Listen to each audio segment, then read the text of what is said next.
last approach we're going to talk about is to persist, to knuckle down, to fight through, to keep after it.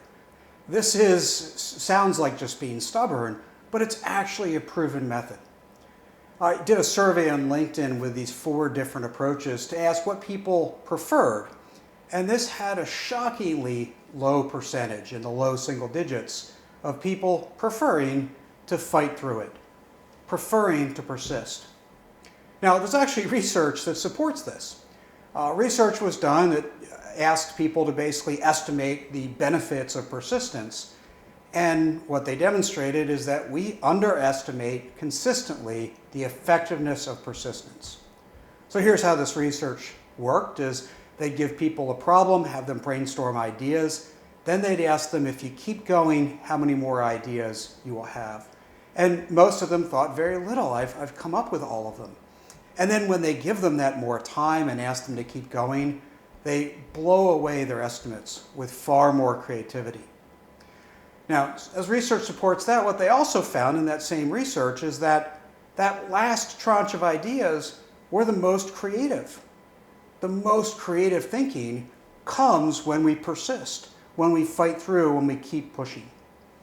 There's tons of evidence. We've seen it in movies where the genius sits down and works hard through the night and powers through to come up with their new idea, whether the character is fiction or it's a biography. We know this with Einstein and the way he worked. We know it with Edison, who tried 1,600 different filaments before creating the first commercially viable light bulb. Now, what are we doing when we do this? Well, we have to lock out distractions and stay focused on the problem. If we're writing, we just keep writing, we just keep going, we keep generating ideas, we stay with it. I wrote a chapter in People Solve Problems on ideation, the idea of generating ideas.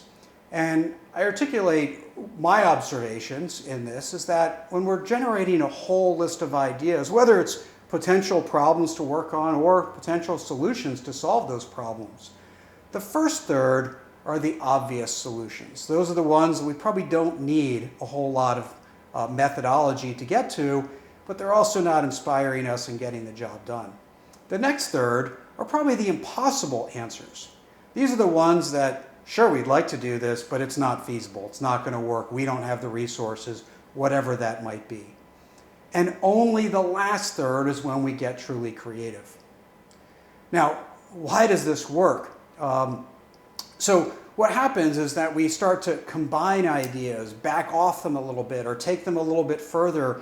And so we use those obvious and impossible ideas to help generate the creative ones.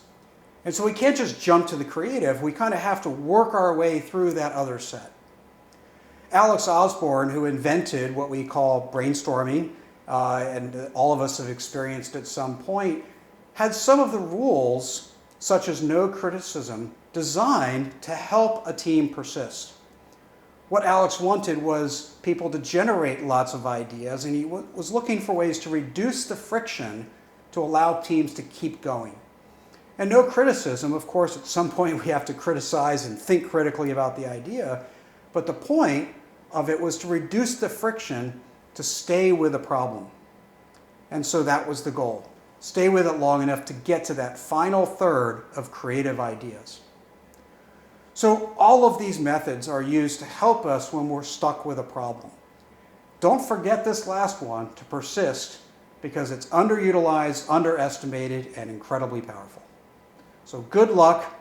Hope you get stuck so that you can find a good way to then get unstuck.